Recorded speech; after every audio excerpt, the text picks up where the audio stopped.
Harry has met someone who is his age, with whom he is in love, and who is in love with him. And Meghan found out about it, according to my sources of information, after she discovered texts on Harry's phone. All is not well in the marriage of Prince Harry and Meghan Markle. Now, in fairness, if you have been a viewer or a reader of Outspoken for pretty much 18 months, you've known that because I have reported on things that the mainstream media simply will not. But there's been two very significant developments over the weekend. I want to share them both with you. First, Alison Boshoff, who, remember, is the woman tasked specifically with covering the Prince Harry and Meghan Markle beat for the Daily Mail, confirming what folk like me have been saying for some time. And she uses a very careful phrase: the veil is lifting in terms of Harry's feelings about Meghan. Again, this is nothing new if you're a regular viewer of Outspoken, but what it does show you is that all of a sudden, sure, Alison Boshoff, not a member of the Royal Rota, but the fact that the Daily Mail, which has some new confidence in terms of its reporting on this couple after its mega courtroom victory, is prepared to go there, is quite something. And I'll get into that reporting imminently. But perhaps a little bit more shocking is the claim from Lady Colin Campbell, independent YouTube sensation and royal author. Of course, she will be here later in this week, suggesting that Harry has met some new type of companion in Montecito, a female companion who he loves. She insists, by the way, for legal reasons, that they are not having an affair, but certainly this is something that she says Meghan has found out about and is not happy about. It's worth listening directly to Lady C's reporting on this. Well, Harry has met someone who is his age, with whom he is in love, and who is in love with him. And Meghan found out about it, according to my sources of information, after she discovered texts on Harry's phone. How many tears left I? How many?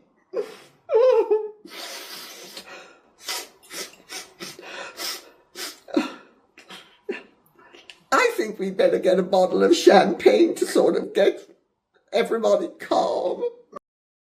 If Harry does have an interest elsewhere, and you notice I say if, and I do so for legal reasons, and you also notice for legal reasons I haven't said that he's having an affair with this woman, nor have I said that he's having a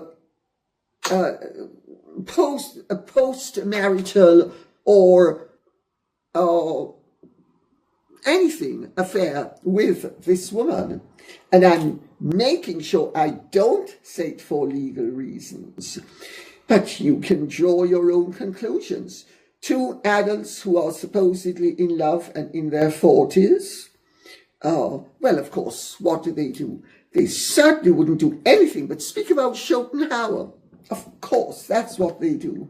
According to what I have been told, Meghan is livid, but I'm going to quote, but not enough to give up on her brand, which includes Harry's connection to the king, nor is Harry about to leave his children, whom he loves dearly. The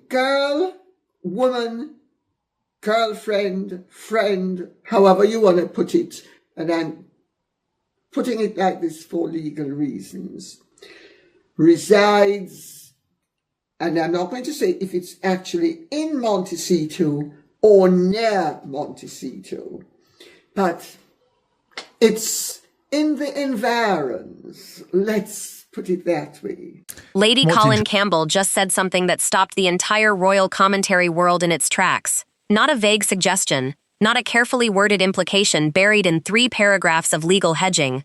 A specific claim, with specific sourcing, delivered on Dan Wootton's outspoken platform, with the particular confidence of someone who has been tracking this story for a very long time and believes what she is saying is true. Harry has met someone who is his age, with whom he is in love, and who is in love with him. And Meghan found out, according to Lady C's sources, after she discovered texts on Harry's phone. Now, Lady C was extremely careful about the legal framing. She stated explicitly and repeatedly that she is not saying Harry is having an affair. She is not claiming anything romantic or physical has occurred between these 2 people. 2 adults in their 40s who are supposedly in love. What do? They speak about Eisenhower. Of course. That is what they do. The legal hedging is doing significant work in that sentence. And the conclusion Lady C is inviting you to draw is one she is very deliberately not drawing herself. But she is standing at the door and pointing directly at it. And here is why this specific claim is landing with such force right now. It is not arriving in a vacuum. It is arriving at the exact moment that the Daily Mail, a paper that just won a comprehensive 14-count courtroom victory against Harry, is apparently willing to go further than it has ever gone before in its reporting about the state of this marriage. The veil is lifting in terms of Harry's feelings about Meghan. That phrase, from Alison Boshoff, the Daily Mail's dedicated Sussex correspondent, is the most pointed thing the paper has been willing to say publicly about this relationship, and it is landing on the same day as Lady C's bombshell. Welcome to the Marquee Report. This is the full story of what Lady Colin Campbell just revealed, and why everything happening around this marriage right now suggests it is far more complicated than any People magazine cover story has been willing to describe. Let's go through Lady C's specific claims, because the precision of what she said and what she deliberately did not say is the most important thing to understand about this story. She told Dan Wootton directly that Harry has met someone his own age, with whom he is in love, and who is in love with him. She said Meghan found out about it according to her sources of information after she discovered texts on Harry's phone. She then addressed the legal dimension with characteristic directness. She noted for legal reasons that she is not saying Harry is having an affair. She is not saying anything post-marital has occurred. She made sure to frame it as 2 adults who are supposedly in love in their 40s, and then invited the audience to draw their own conclusions about what 2 people in love in their 40s do when they meet someone new they are also in love with. The woman Lady C is describing, the friend, companion, whatever you want to call her, lives in the Montecito environs according to her sources. Lady C was careful not to confirm whether she is in Montecito itself or nearby, but the geographical proximity to the Sussex household is significant. This is not a long-distance connection. This is someone in the same community, in the same social world, in the same daily environment. Meghan's reaction, according to Lady C, is that she is livid, not divorcing, not threatening to leave, livid. And the specific framing Lady C offered for why Meghan is staying despite her anger is the most commercially revealing part of the entire claim. Meghan will not give up on her brand. The brand includes Harry's connection to the king. Neither will Harry leave because of his children whom he loves dearly. So both of them stay, angry, commercially dependent on each other, bound together by a brand that requires their continued union to have any value at all. That is Lady Colin Campbell's picture of the Sussex marriage in July 2026. Not a love story, a brand arrangement with significant internal fracture lines. Here is why the timing of Lady C's claim is so significant, because it landed simultaneously with reporting from the Daily Mail that tells a remarkably similar story through a different lens. Alison Boshoff is the journalist specifically tasked with covering Harry and Meghan at the Daily Mail. She is not a gossip columnist. She is a dedicated reporter, with sources built carefully over years, specifically around this story, and after the Mail's comprehensive courtroom victory against Harry, a victory that, according to Dan Wootton, has given the paper significant new confidence in its Sussex reporting, she published something that would have been unthinkable a year ago. The veil is lifting in terms of Harry's feelings about Meghan. That phrase from a reporter at that paper at this specific moment in the Mail's relationship with Harry is not casual. The Daily Mail does not allow vague insinuations about the marriages of living public figures without significant sourcing behind them. After winning a court case partly on the grounds that Harry's own testimony was unreliable, the paper is apparently now confident enough in its sourcing to suggest publicly that Harry's feelings about his wife have fundamentally changed. Boshoff also reported something that Wootton connected directly to the financial picture driving everything else. Harry was never going to let the kids down. They were so excited to finally come home. It was their first proper chance to meet their grandfather. But underneath that warm family framing, Boshoff revealed what she believes is actually driving the Sussex operation's recent decisions. The Sussexes are apparently contemplating reversing Megxit entirely. A return to the UK is being discussed. Portugal, where Harry and Meghan have been spending time, is being used as a staging post back to Britain. England is where Harry's heart has always lain, according to a friend quoted in the piece. The American dream has not delivered what was promised, and Meghan is apparently fully behind reconnecting with the British side of their life. Here is the commercial reality that sits underneath every personal story being told about this couple right now. Because the financial picture is not improving, and it is directly connected to everything else. Brittany of the Royal News Network joined Dan Wootton to provide the American perspective, and her assessment was unambiguous. Harry cannot get a seat at a FIFA World Cup pool match. Meghan does not get an invite to the main Emmy Awards, let alone the Met Gala or the Oscars. America has turned. They are both feeling it. The Netflix deal reported at $100 million has expired without renewal. Spotify ended publicly with the head of podcast innovation, calling them grifters on the record. WME dropped Meghan. The As Ever lifestyle brand has a significant inventory crisis. The Archewell Foundation has been dissolved.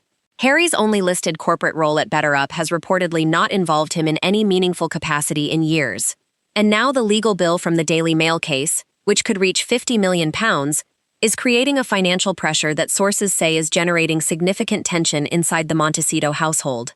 Elton John has apparently told Harry he is not a bank and refused to fund Invictus Birmingham. The person most expected to provide financial rescue has declined to do so.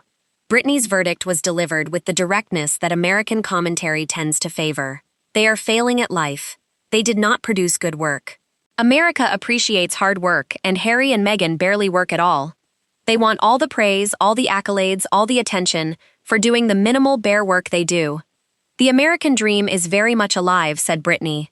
Harry and Meghan could not live it because they are not good at what they are attempting to do.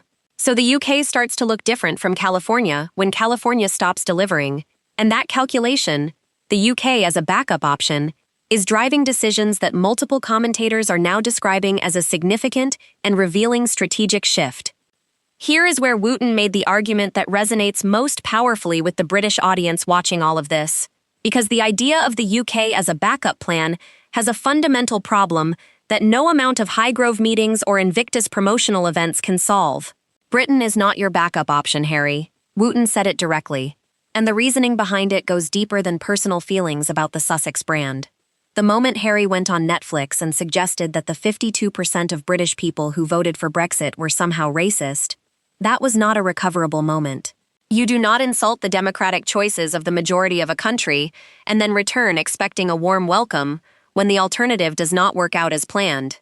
You also do not write a memoir calling the monarchy a cage that damaged your mental health and then ask to be readmitted to that cage when California stops being profitable. The Daily Mail's Boshoff tempered her reporting by noting that no permanent or imminent return is being discussed. But the fact that it is being discussed at all is, as both she and Wootton agreed, a bombshell. Because it is a complete 180-degree reversal from the position Harry and Meghan have maintained publicly for 6 years. They left for freedom. They left for authenticity.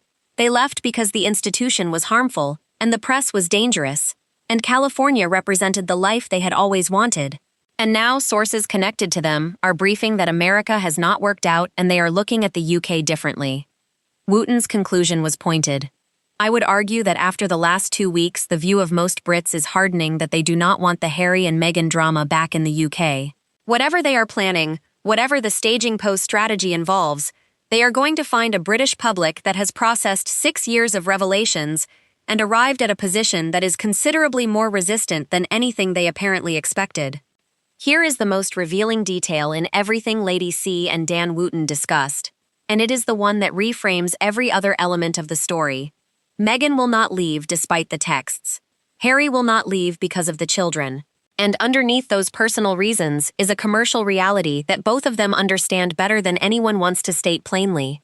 The Sussex brand is worth something only if they remain together.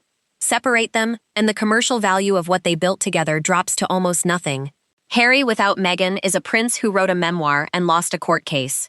Meghan without Harry is an actress whose most recent lifestyle brand has expiring inventory. Together, they are something that still generates coverage, that still moves product, that still opens doors, even if those doors are opening less frequently than they once did. Lady C noted this with characteristic directness. Meghan will not give up on her brand, which includes Harry's connection to the king. The Highgrove meeting matters commercially. The Royal Association matters commercially. Every photograph that confirms Harry still has some relationship with the British institution adds value to a brand that desperately needs value adding right now. So they stay.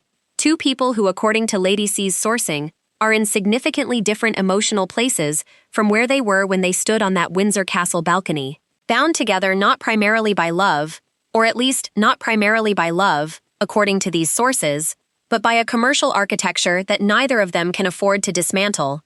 That is the picture Lady Colin Campbell is describing. Not a marriage in crisis in the dramatic soap opera sense, a marriage being held together by brand necessity, while significant emotional fracture lines develop underneath.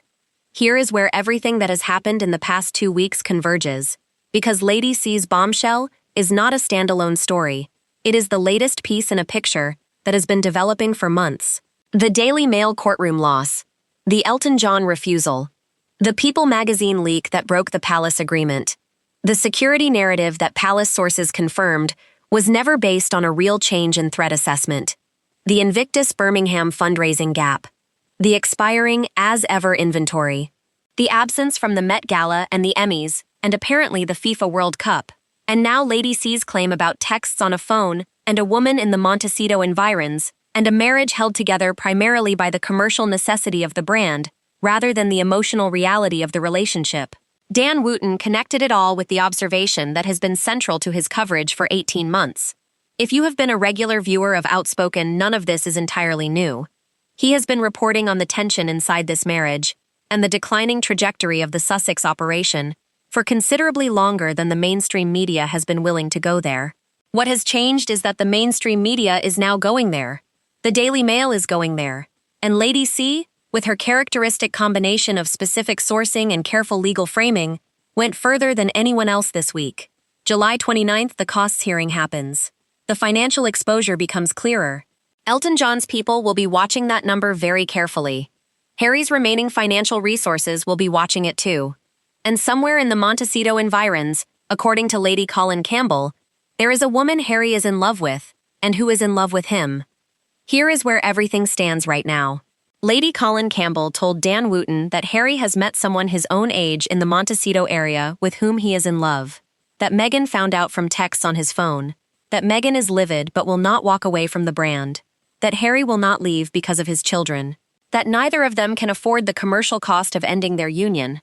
Simultaneously, the Daily Mail is reporting that the veil is lifting on Harry's feelings about Meghan, and that the Sussexes are apparently contemplating some form of return to the UK because the American dream has not delivered what was promised. Brittany of the Royal News Network says America has turned on them. Wootton says Britain is not their backup option. The financial picture is deteriorating with the costs hearing approaching. Elton John has said no. The brand is struggling. The marriage, according to Lady C's sources, is held together more by necessity than by the kind of love that launched 100 Netflix specials. The veil is lifting. Lady C pulled it back further than anyone else this week. And what is underneath is not the story that any of their remaining supporters want to be true. Two adults in their 40s, supposedly in love. What do they do when they fall out of love with each other? They stay. Because the brand requires it. And because neither of them has a plan B. This has been the Marquee Report. Subscribe and hit the bell so you never miss what comes next. See you on the next one.